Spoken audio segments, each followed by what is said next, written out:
Bonjour tout le monde et bienvenue chez Startalars.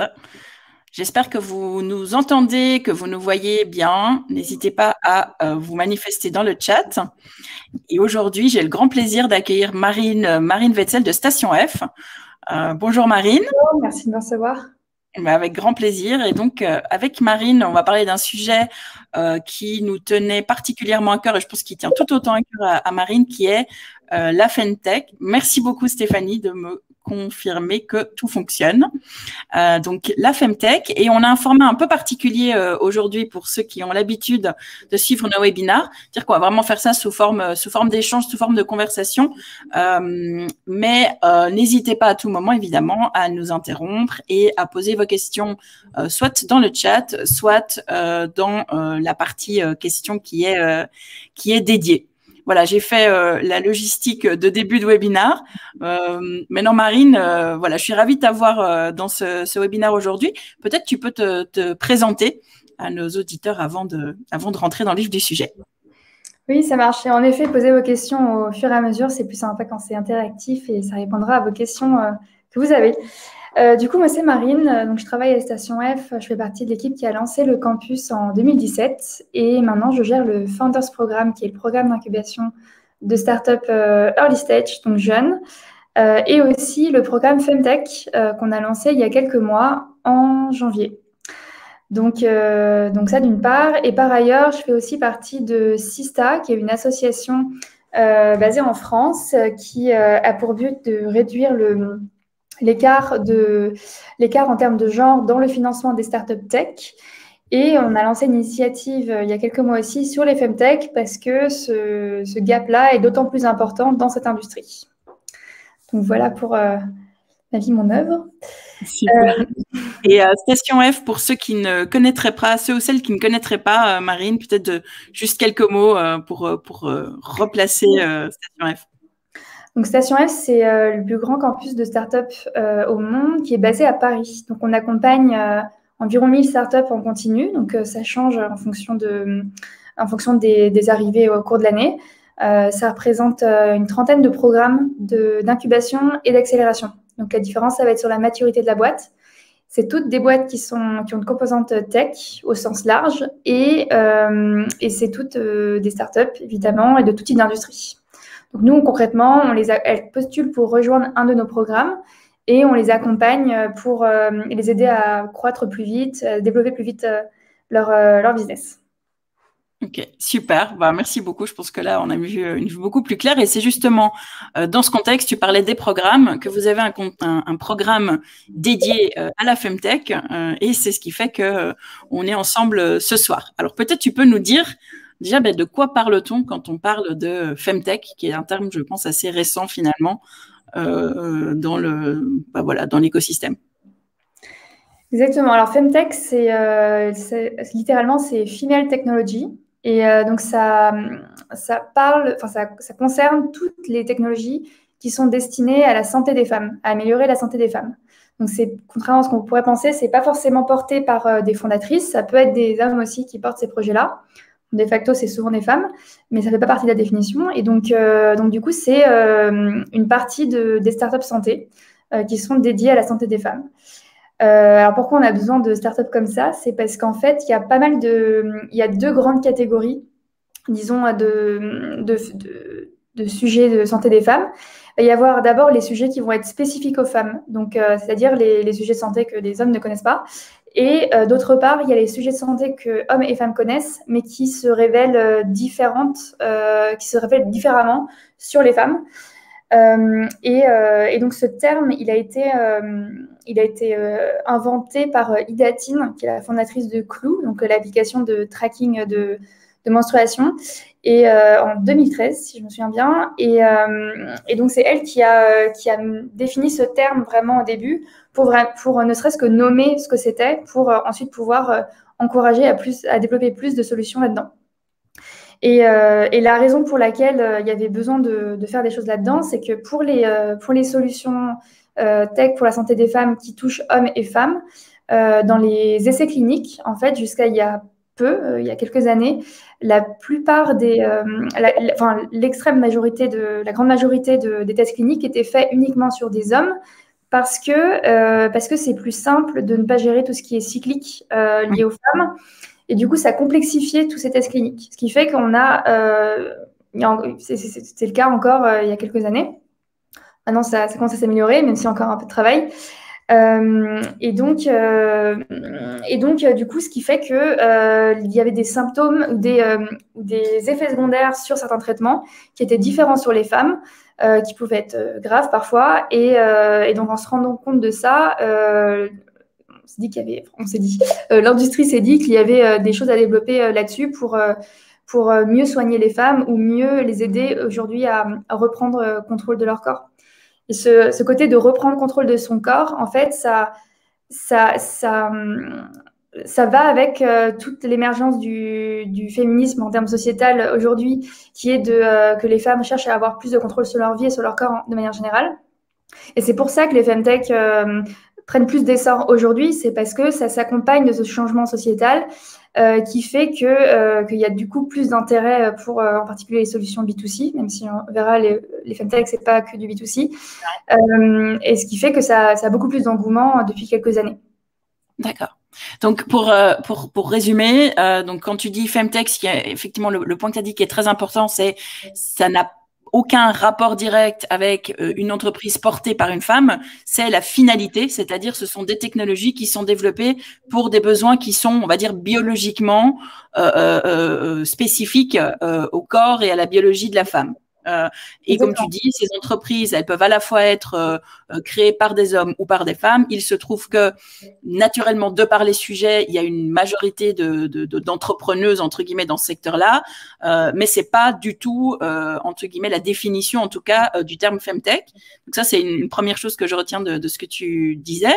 Deuxièmement, on se dit c'est qu'en fait, il y a plusieurs sous entre guillemets thématiques dans la femtech, de ce que je comprends. Tu disais une problématique B2C sur des problématiques liées au corps de la femme, comme qui est tout ce qui est cycle menstruel, fertilité, endométriose, enfin tous ces sujets qui sont effectivement typiquement féminines, mais aussi ce que tu dis, c'est finalement une manière différente de faire de la recherche, même pratiquement de la recherche clinique fondamentale, en prenant en compte des différences en termes de symptômes, etc., qui étaient peu ou pas étudiés au parallèle.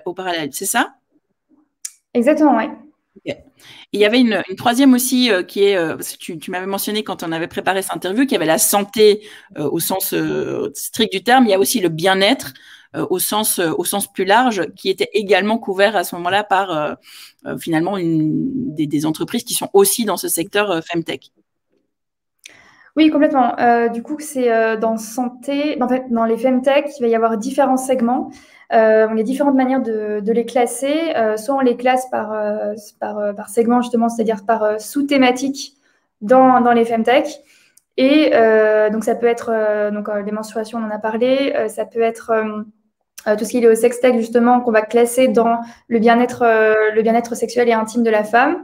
Tout ce qui est à la fertilité, à la comment on dit, motherhood, c'est la maternité. La maternité, c'est le mot que je cherchais. Et aussi à tout ce qui est lié aux hormones. Et dedans, je mets ménopause aussi. Je mets aussi des règlements hormonaux comme des maladies chroniques comme le SOPK, le syndrome des ovaires polykystiques, qui est spécifiquement féminin forcément. L'endométriose, on en parle de plus en plus, c'est super. Donc, on peut classer en fait comme ça ces différentes initiatives en femtech. Et c'est souvent comme ça qu'elles sont classées. D'accord. Et tu disais qu'il y avait à la fois du B2C, donc ça on l'a bien compris, je pense que c'est assez facile de voir, notamment Clou, dont tu as parlé, mais tu dis aussi B2B, donc de quel type de société on parle à ce moment-là? Donc juste B2C, c'est business to consumer, donc c'est à destination des consommateurs particuliers comme vous et moi, et B2B, c'est business to business, donc c'est des sociétés qui ont finalement une clientèle qui elle-même est plutôt une clientèle industrielle ou voilà, d'autres sociétés. Exactement, il y a des deux. C'est sûr que les B2C ont forcément plus de visibilité auprès du grand public par nature. Dans B2C, les plus connus, donc Clou, on en parlait tout à l'heure, c'est tout ce qui va se vendre au grand public concrètement, donc il y en a pas mal. Sinon, sur le B2B, donc il y a moins de visibilité. Ça peut être, par exemple, il y a une boîte qu'on a accompagnée qui s'appelle Sonio, qui fait un SaaS pour les obstétriciens, donc un SaaS, donc un logiciel pour les obstétriciens. Pour détecter ils ont développé un algo qui permet de détecter par de l'analyse d'image plutôt les malformations de fœtus plutôt que ce qu'un obstétricien peut voir à l'œil nu sur l'écran. Donc, ça va être des solutions comme celle-ci qui vont permettre d'augmenter les médecins ou ça peut être un modèle. Il peut y avoir aussi des modèles en B2B qui vont vendre à des mutuelles ou à des assurances. Donc là, ça peut être typiquement on pourrait imaginer que Clou un jour veuille faire des partenariats avec des assurances ou des mutuelles. Où il peut y avoir des modèles de revente de données. Bon, après, c'est un autre débat sur l'éthique de ça, mais ça peut être un modèle aussi. C'est souvent via les assurances et les mutuelles. Et ça, on le voit surtout sur le marché US, qui est du coup très différent sur la santé.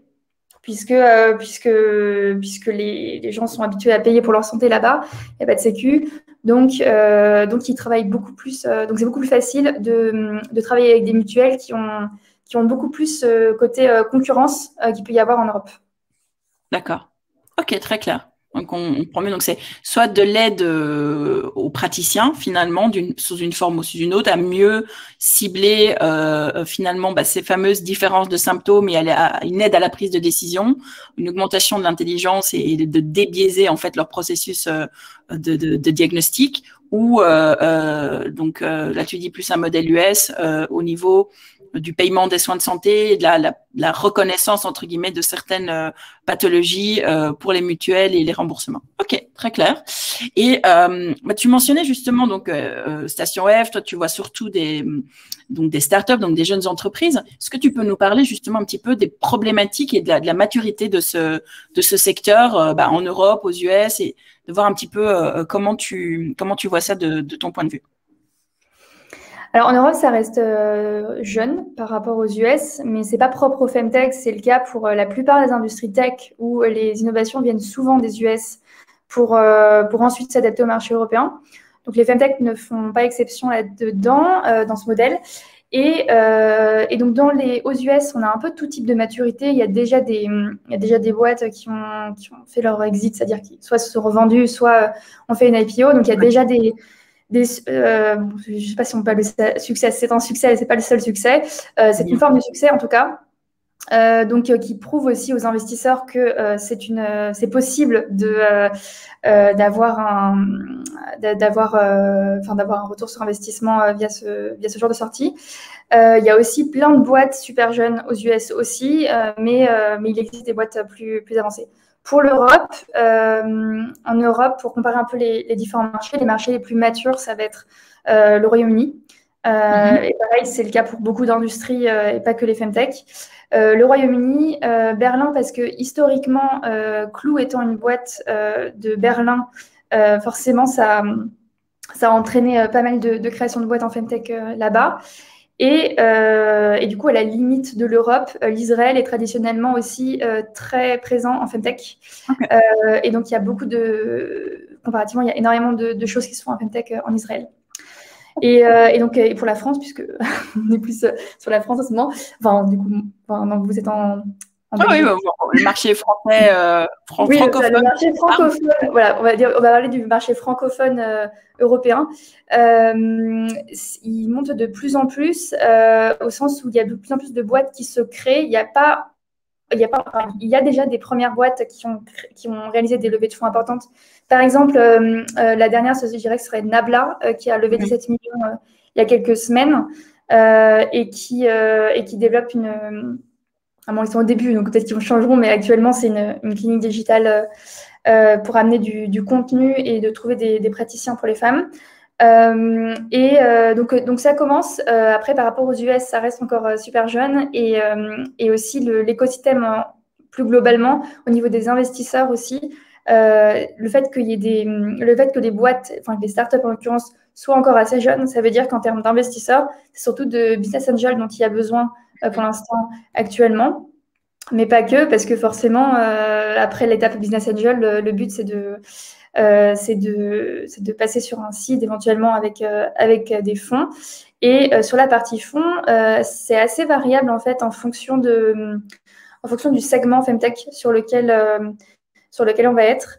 Il y a des segments qui vont être plus regardés que d'autres, tout simplement parce que ça fait plus longtemps qu'ils sont dans le radar des investisseurs, je dirais. Et là-dedans, je mets tout ce qui est lié à la fertilité, menstruation et maternité. Parce que c'est les premiers sujets qui paraissent évidents quand on pense santé des femmes. Et c'est aussi pour ça que du coup, c'est beaucoup plus large que ça. Et il y a tout ce qui va être, je l'ai mentionné tout à l'heure, ménopause, maladies chroniques, toutes ces choses-là aussi qui sont moins connues, mais qui vont arriver sur les années à venir. Donc, qui sont aussi les domaines qui présentent le plus d'opportunités, puisque contrairement aux 3 domaines que j'ai mentionnés en premier, où il y a déjà beaucoup de choses qui existent, c'est sur ces domaines-là qu'il y a encore pas mal de choses à faire. Est-ce que tu as des exemples peut-être de sociétés que tu connais, que tu suis dans l'un ou l'autre, déjà pour que nos auditeurs, téléspectateurs, je ne sais pas comment, participants au webinaire, puissent aussi se faire une idée concrète de ce qui est développé, de ce qui existe déjà aujourd'hui dans ces différentes thématiques. À quel est-ce que toi tu penses comme ça naturellement? Donc, je parlais de Sonio tout à l'heure qu'on accompagnait. Sinon, qu'est-ce qu'il peut y avoir d'autres? Enfin, il y en a pas. Enfin, qui choisir? C'est plutôt ça. Alors, je vais plutôt choisir des boîtes qui sont sur des sujets qu'on voit peu. Par exemple, il y a une boîte qui s'appelle Vulvae, que j'ai rencontrée il y a quelques semaines et qui développe une application. Alors, ce serait, disons, le pendant de Clou, mais pour tout ce qui est maladie de la vulve. Et donc, en fait, ils ont développé ils ont fait d'abord un test en version papier pendant 6 mois pour voir si c'était utilisé. Et avec les résultats qu'ils ont fait, maintenant, ils sont en train de développer l'application. Et en fait, alors, je ne suis pas dans cette boîte-là, donc j'ai du mal à me rappeler des chiffres marchés de cette boîte. Mais il y a un nombre important de femmes qui sont concernées par ces troubles. Et il n'y a pas de manière de traquer vraiment ce qui se passe pour ensuite donner des infos fiables à son gynéco quand elles vont ensuite les voir. Ce qui fait que effectivement, ça complique le traitement. Et alors, j'ai plus les chiffres en tête de combien de femmes ça représente, mais je me rappelle avoir été étonnée. Ah, ouais, c'est Sony, ok. Ça. Donc, du coup, ça, c'est Vulvae. Sinon, je mentionnerai aussi Physimed ou Perifit qui tous les deux développent des sondes périnales pour la rééducation du périnée. Ouais. Donc, ça va être surtout après l'accouchement pour rééduquer le périnée. Hein. Je ne vais pas m'étaler là-dessus. C'était le premier produit d'Elvis, si je ne me trompe pas. Je me souviens quand moi j'étais enceinte. En tout cas, c'était eux qui étaient le plus avancés sur ce produit. Qui maintenant font des breast pumps, enfin comment on appelle ça, des tire-laits. Ok. Donc ça, tu dis la boîte s'appelle comment? Alors, il y en a 2 en France, bientôt 3 d'ailleurs. Il y en a 2 qui font ça, c'est Perifit et Physimed. Et il y a une autre boîte qui est en train de se lancer, dont j'ai oublié le nom, mais je peux retrouver, qui, eux, ils se mettent sur le créneau de se dire, on ne fait pas de la rééducation du périnée, mais on prépare le périnée à l'accouchement pour justement limiter les risques d'épisiotomie et que du coup, d'être plus dans le préventif que dans le curatif. Ok, d'accord. Très clair. Et donc, toutes ces boîtes, elles sont encore à un stade, on va dire, assez jeune dans leur développement.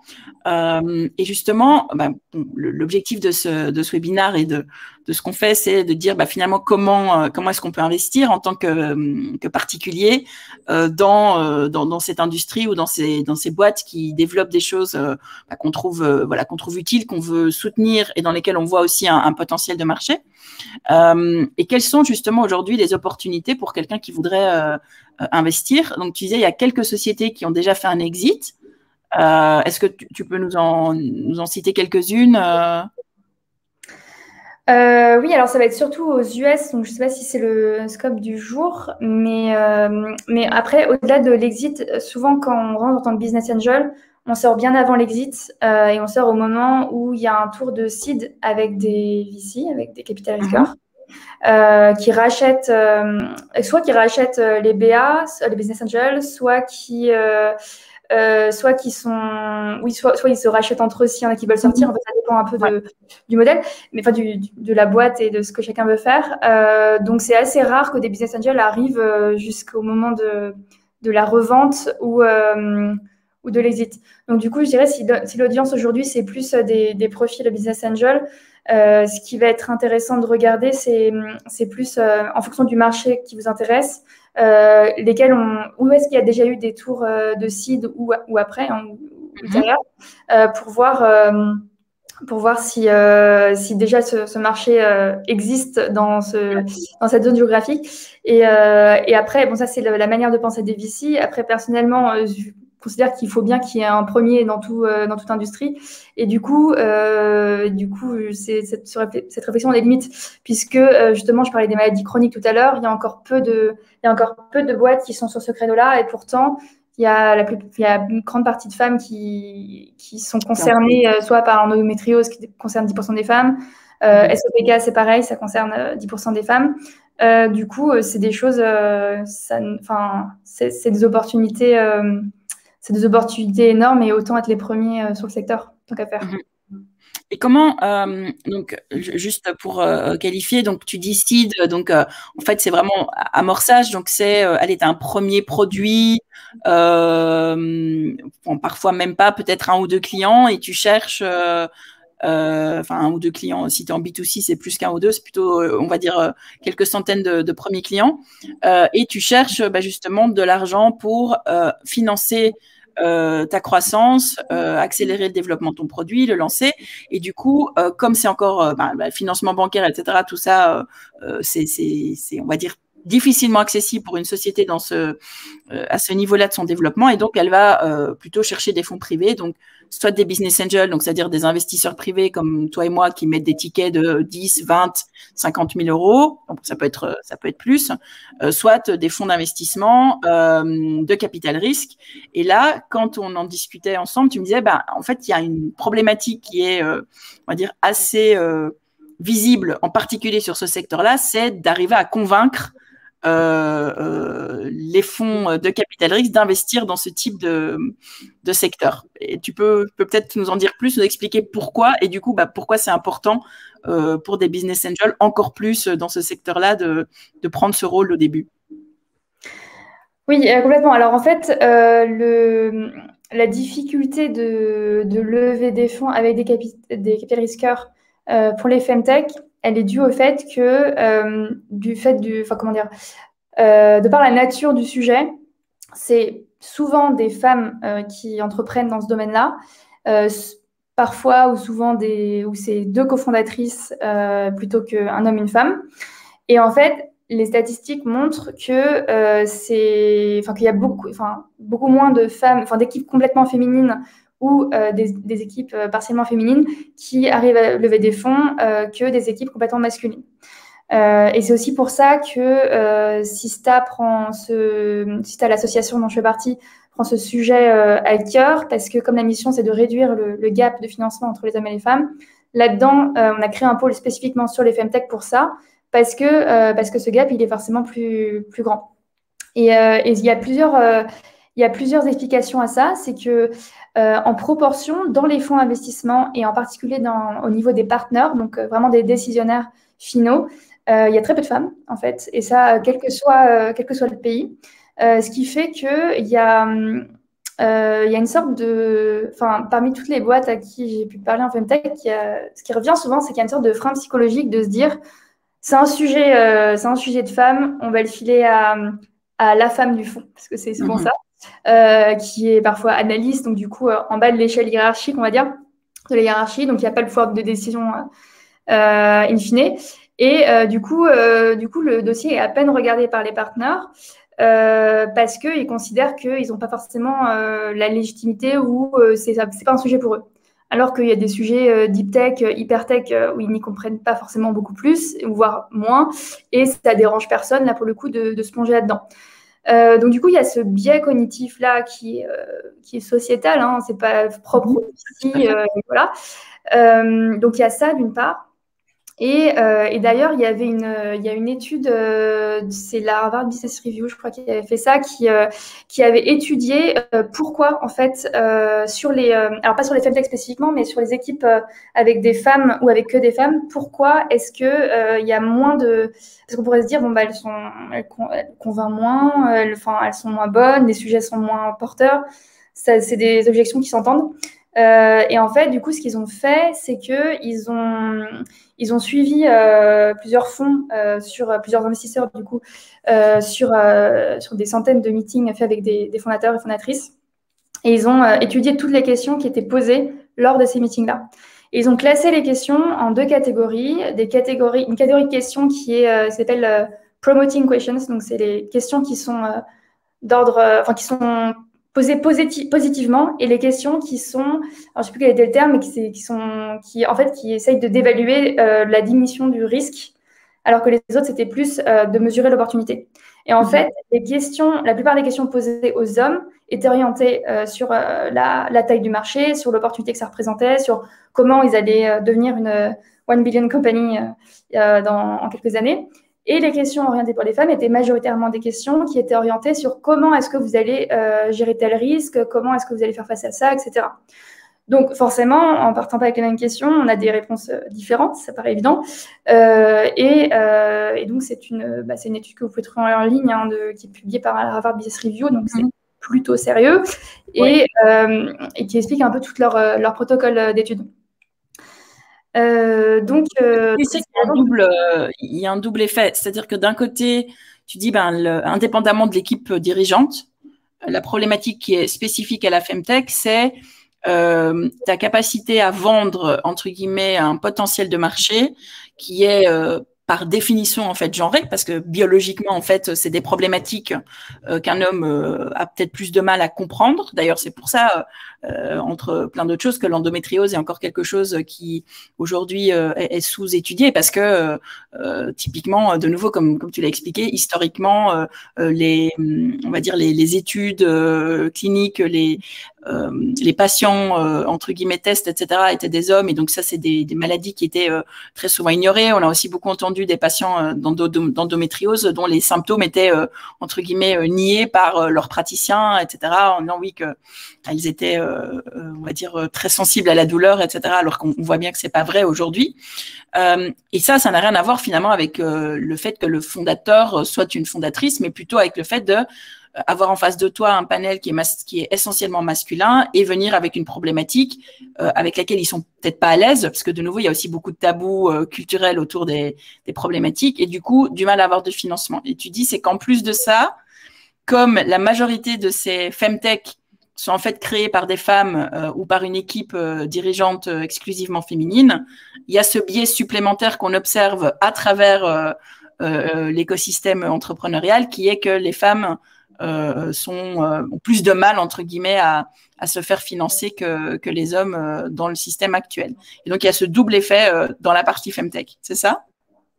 Oui, exactement. Après, il y a pas mal de fonds qui essayent de réduire ça. Il faut souligner aussi les efforts qui sont faits.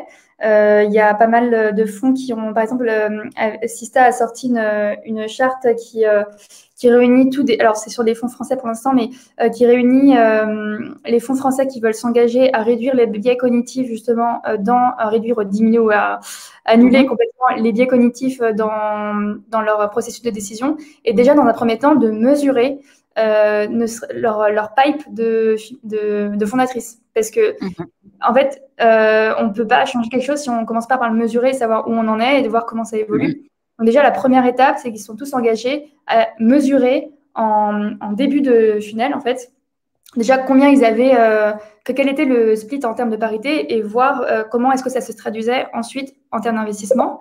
Et ensuite, dans un deuxième temps, ces fonds signataires, on va leur faire cette année justement qu'on leur fait des sessions de sensibilisation pour souligner un peu tous les biais cognitifs cognitifs qui peuvent exister dans les processus de décision pour qu'ils mettent en place en interne des choses qui permettent de réduire ça à minima et à terme de le supprimer. Mais forcément, ça prend du temps. Et pareil pour le sujet sur le fait qu'il y ait parmi les partenaires, les décisionnaires, très peu de femmes encore aujourd'hui. Ça, c'est quelque chose qui va prendre un peu de temps parce qu'on ne crée pas des partenaires comme ça. Donc, il faut le temps qu'il y ait de plus en plus de femmes parmi les analystes, donc c'est-à-dire en entrée de carrière sur les fonds.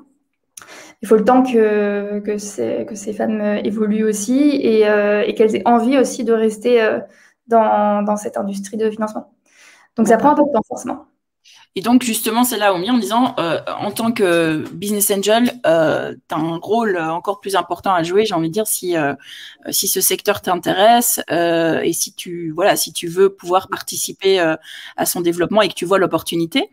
Et donc, la prochaine question, c'est, donc si on a parmi l'audience des business angels qui aurait envie de s'intéresser au secteur, d'abord de mieux le comprendre et puis ensuite de pouvoir trouver les opportunités d'investissement. Quels sont finalement les différents réseaux ou les différents les différents points d'information auxquels ils ont accès aujourd'hui, qui peuvent les aider justement à trouver ces pépites et à pouvoir les analyser et investir le cas échéant. Alors justement, il n'y a pas énormément de réseaux Femtech. C'est aussi pour ça qu'avec Zista, on a voulu créer vraiment un lien entre tous les acteurs Femtech parce que c'est quelque chose qui ressortait beaucoup dans la cinquantaine d'interviews qu'on a pu faire fin 2020 pour vraiment cerner là où on pouvait avoir de l'impact. Et le besoin de communauté, c'est-à-dire de se connecter avec ses pairs et de pouvoir échanger sur cette industrie-là, c'est vraiment ce qui revenait, mais dans les 98% des cas. Et donc, c'est pour ça qu'on voulait faire ça. Du coup, on a créé un groupe LinkedIn qui est que vous pouvez trouver via Zista Femtech, tout simplement.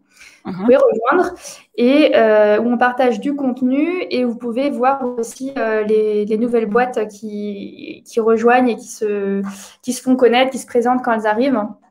Et voilà. Et sinon, après, ceux qui gèrent des incubateurs de Femtech, forcément, il y a tout un rôle de veille et de vraiment connaître toutes les boîtes qui peuvent se développer dans ce marché, dans son pays ou en Europe même. Ça, c'est des bons canaux. Et sinon, sinon les VC aussi, parce qu'en fait, les VC voient beaucoup de boîtes qui sont trop jeunes pour eux et qui sont à des stades de financement business angel. Mais ils ont un travail de veille énorme quand même, donc ils voient pas mal de monde là-dessus. Ok.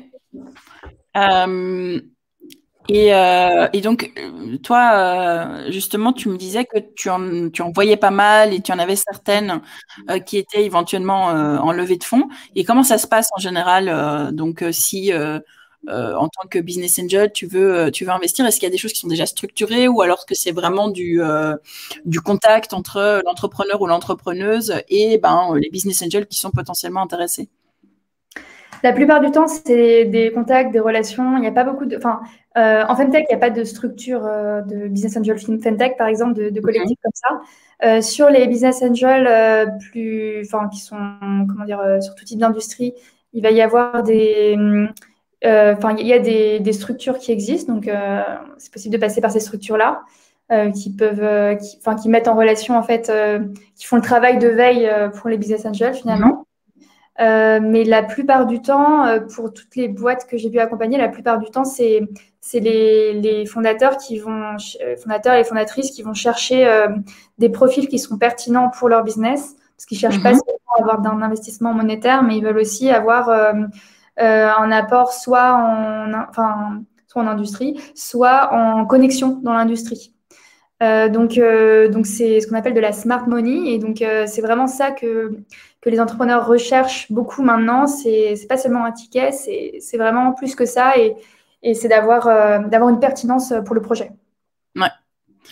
Et donc, un exemple, enfin, ou en tout cas une solution, ça pourrait être aussi, par exemple, sur ton profil LinkedIn, si tu es business angel et que tu es intéressé par le secteur, bah, c'est de le mettre et de suivre les hashtags Femtech, Femtech Focus et d'être dans ce groupe et du coup, bah, de te connecter en fait avec des entrepreneurs ou des entrepreneuses qui sont actifs dans le secteur et entre guillemets rendre visible le fait que tu es entre guillemets ouvert à du financement et ce que tu peux leur apporter aussi. Oui, complètement, d'être visible dans l'industrie que vous visez, c'est forcément important pour que les gens pensent à vous quand ils cherchent à lever des fonds avec des business angels. Et de vous aussi faire un travail de veille finalement, parce que les boîtes qui vont chercher qui vont avoir besoin de business angels sont encore jeunes et ont souvent peu de visibilité, n'ont pas forcément de couverture média enfin, par définition, elles sont jeunes, donc du coup, elles n'ont pas beaucoup de choses encore. Donc, il y a un vrai travail de veille à faire. Et s'il y a une industrie en particulier qui vous intéresse, en l'occurrence le Femtech, ça vaut le coup de passer un peu de temps là-dessus pour creuser et voir les nouvelles boîtes qui peuvent se créer. Si ça vous intéresse, ça ne devrait pas être une contrainte trop forte. Au contraire. Et donc, pour celles que tu vois, quels sont les tickets en général qu'elles recherchent? Quels sont un peu les tours, enfin la taille des premiers tours de financement à laquelle, desquels on parle? Est-ce que tu as une idée? Ça, c'est hyper variable. En fait, il n'y a vraiment pas de règle, que ce soit pour les Femtech ou pour d'autres secteurs d'ailleurs. Il peut y avoir des équipes qui sont OK d'avoir 40 BA au premier tour avec des petits tickets et d'autres qui préfèrent en avoir 3-4 avec des tickets plus conséquents.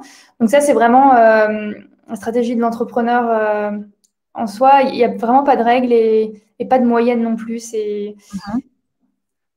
Ouais, il n'y a pas vraiment de moyenne là pour le coup. D'accord. Quand tu dis petit ticket, tu parles de combien? Petit ticket, je pensais à quelques milliers, enfin quelques milliers, peut-être allez, 5 000 pour moi, c'est un petit ticket. Ouais. Et après 100 000, ça commence à être un gros ticket de BA. Ouais. Ok. Comme ça donne une idée aussi des fourchettes finalement à partir desquelles tu peux Ouais. opérer, en sachant que ça reste finalement une partie de ton portefeuille d'investissement qui est quand même assez risqué, puisque là on rentre au tout début du projet et donc il y aura pas de liquidité entre guillemets pendant on va dire les 5 premières années avec un peu de chance un peu plus tôt si ça marche vraiment bien.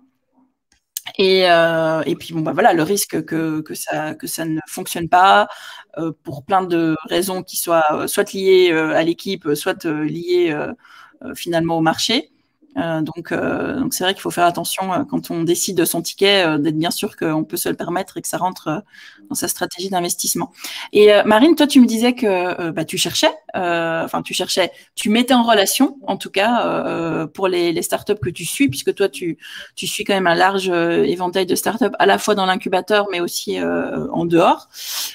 Et donc, pour ceux qui seraient intéressés, c'est quoi le meilleur moyen finalement d'entrer en contact avec toi ou les ressources que tu recommandes?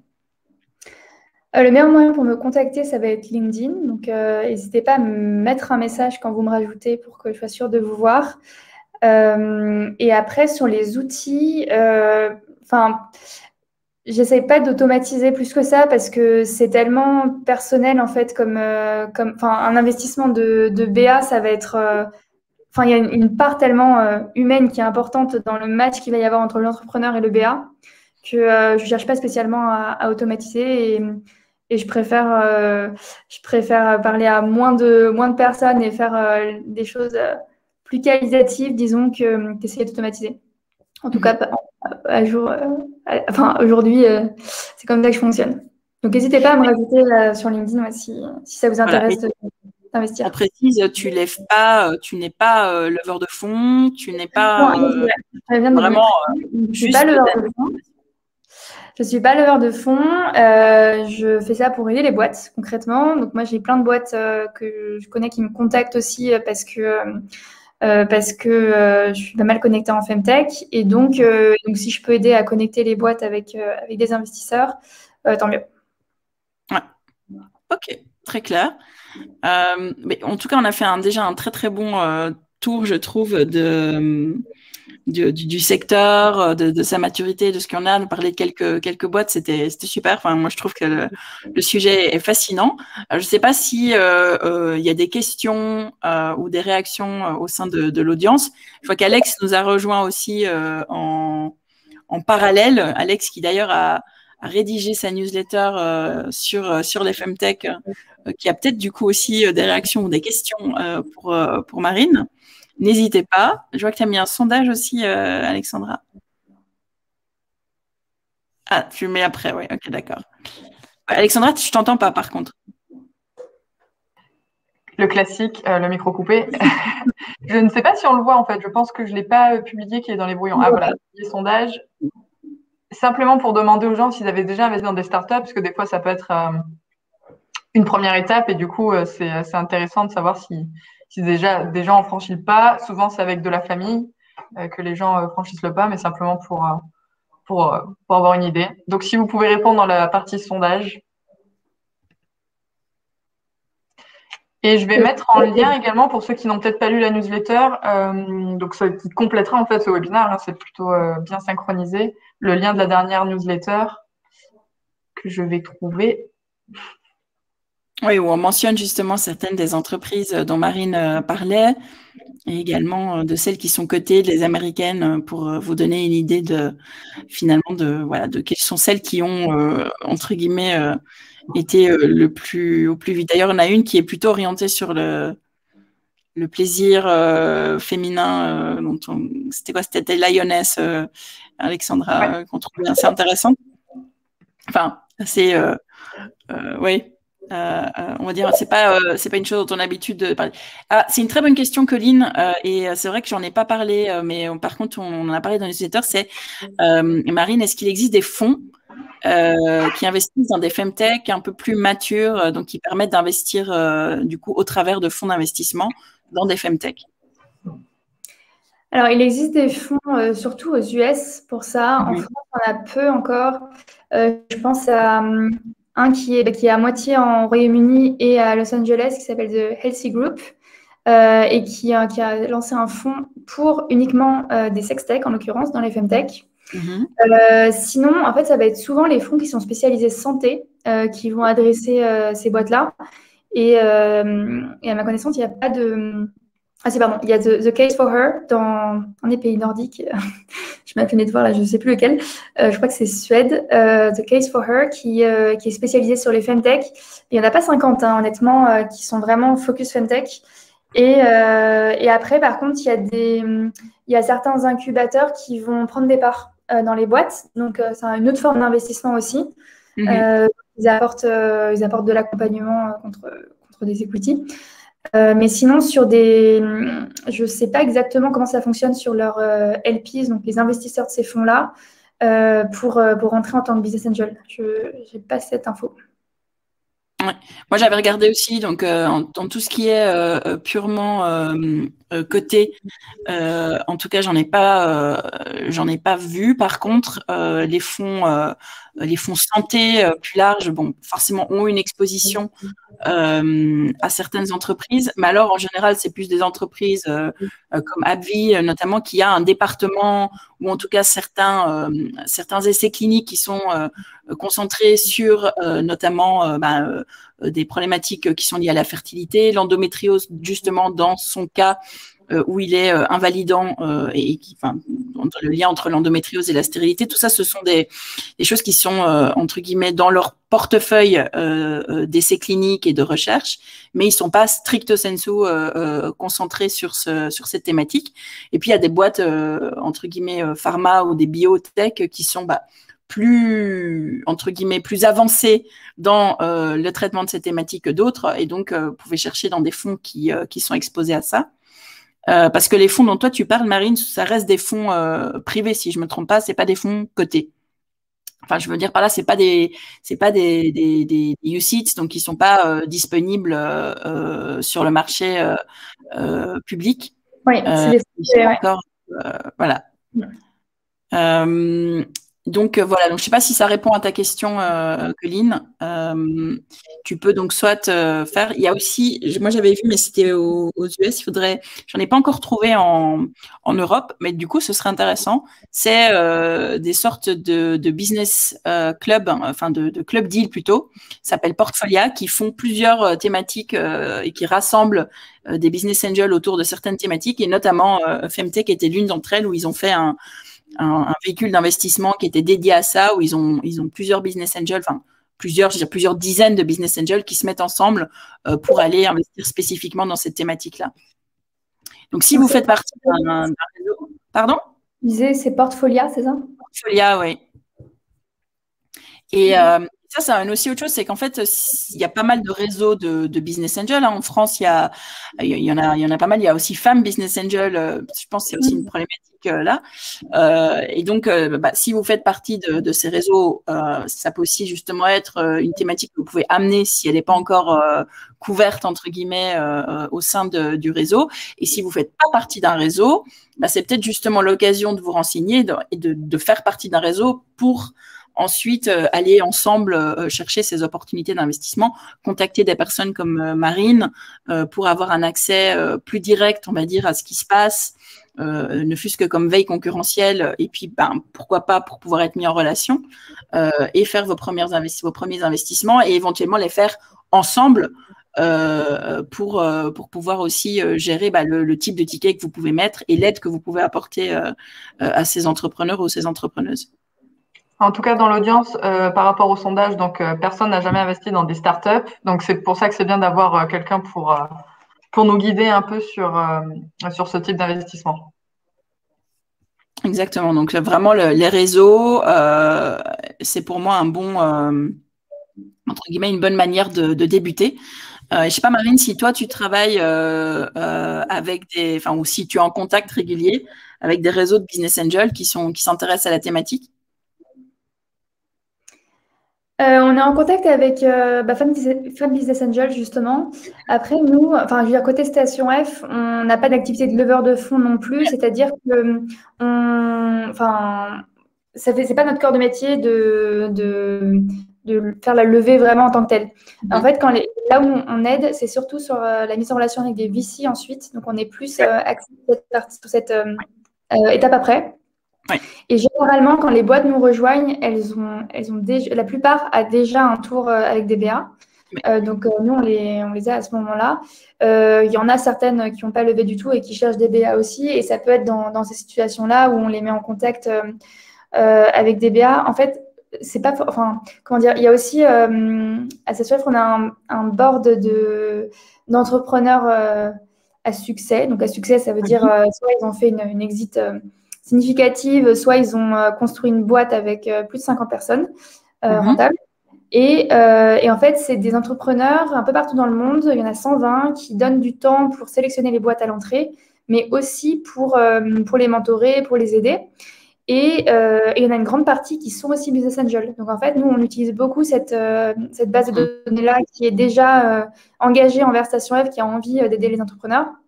Et les entrepreneurs plus jeunes comme eux ont été aidés quand ils ont démarré. Et donc, il y en a pas mal qui investissent régulièrement dans des startups. Ok, d'accord. Très clair. Écoute, je vois qu'on arrive tout doucement à la fin du temps imparti. Je ne sais pas s'il y a d'autres questions. N'hésitez pas. C'est le moment de profiter du temps de Marine, parce que sinon, on va la libérer. Après l'avoir remercié, en tout cas, merci beaucoup Marine de ton temps, d'avoir accepté notre invitation. C'était vraiment super intéressant. J'espère que ça a suscité certaines vocations et dans tous les cas, si elle n'ose pas, nous, on te mettra en relation avec elle avec grand plaisir. Et puis, j'espère qu'on pourra faire des choses ensemble également au niveau de Start Alerts, au niveau de nos portefeuilles d'investissement, de pouvoir également pouler une partie des actifs dans cette thématique et dans ces entreprises sous forme soit de club deal, voilà, voir dans les prochains mois. Ravi de pouvoir poursuivre la discussion avec toi. Il y a une dernière question de Béa, si vous avez 2 petites minutes. qui te demande, Marine, si tu as identifié des startups Femtech en Belgique. Alors, il y avait une startup belge qui a fait partie de notre dernier batch du programme Femtech, qui s'appelait Good avec 2 U. Alors, je ne sais pas comment on dit en flamand. Mais donc, il y avait cette boîte-là qui venait de Belgique et donc qui développe des cosmétiques pour, enfin des produits plutôt pour réduire les symptômes des menstruations, symptômes pénibles, bien sûr. Et elle s'appelle comment tu disais la société? G2UD. Okay. Et en effet, il y a plein de gouttes qui existent. Non, c'est Hood Woman. Attends, je mets le lien, je viens de le trouver. Exactement. Alors, hop. Je vais le mettre dans le chat. Voilà. Et tu accueilles combien de startups par cohorte, Marine? Alors là, la première session, en fait, on a fait un programme pilote de 3 mois pour lancer ça. Et on avait 8 startups. Et là, on va relancer prochainement. Et donc, je ne sais pas encore combien de startups on va sélectionner. Je pense qu'on restera sur un nombre limité de startups pour le moment, contrairement à d'autres programmes qu'on peut gérer. Et donc, je pense qu'on sera autour d'une dizaine, mais ce chiffre n'est pas définitif, donc ça peut être amené à changer. Voilà. D'accord. Donc, tu disais sur les 8 premiers, là, il y avait une belge, mais tu sais, vous les accueillez de partout en Europe, hein, c'est ça? Oui, c'est ça. Donc, le programme est faisable complètement à distance pour des raisons évidentes. Et du coup, on avait le but. Enfin, nous, Station F, c'est très international. On a à peu près un tiers qui est non francophone, enfin, qui est non francophone, donc plus qu'un tiers qui est d'étrangers. Et sur les programmes complètement à distance comme celui-ci, on peut être soit sur place, soit à distance. Il y a 2 qui sont possibles. Et le but, c'est qu'on ait un maximum de nationalités représentées parce qu'on considère que ça apporte plus de richesse aux échanges. Ouais. Ok, super. Donc, c'est bon à savoir aussi. Béa est, je sais, sur un programme notamment d'accompagnement de mentorat de jeunes leaders en Belgique et par ailleurs aussi a créé un club professionnel féminin. Et donc, je suis certaine que cette information sera aussi très utile pour les membres du réseau, s'il y en a qui sont dans le domaine. Très bien. Bah, Marine, en tout cas, un tout grand merci. Je te souhaite une excellente soirée. Et une excellente soirée aussi à toutes et tous qui étaient parmi nous ce soir. Encore une fois, si vous avez des questions à poser à Marine par après, n'hésitez pas. Alors, je vais mettre ton profil LinkedIn comme ça, ils peuvent te connecter. Hop. J'essaye de le trouver. Hop. Marine, voilà. Donc, n'hésitez pas à contacter Marine ou à nous envoyer vos questions et le cas échéant, on se fera un plaisir de faire l'introduction. Voilà, merci beaucoup. Merci à toi, Marine. Bonne soirée à tous. Et puis, on se retrouve dans 2 semaines, si je ne me trompe pas, Alexandra, pour parler d'investissement. Le 10 juin, voilà, pour parler d'investissement dans l'immobilier papier. Donc, c'est pas du tout le même sujet, mais voilà, c'est aussi l'importance de diversifier son portefeuille. Et donc, on parlera de comment investir dans l'immobilier sans tout de suite investir soi-même dans la brique. Et on aura, je pense, alors soit on a un invité, soit on a en tout cas un interview qui est prévu pour ce webinaire. Merci beaucoup. Je vous souhaite une excellente soirée à toutes et à tous et dans 2 semaines. Au revoir. Bonne soirée tout le monde. Au revoir. Bonne soirée. Au revoir.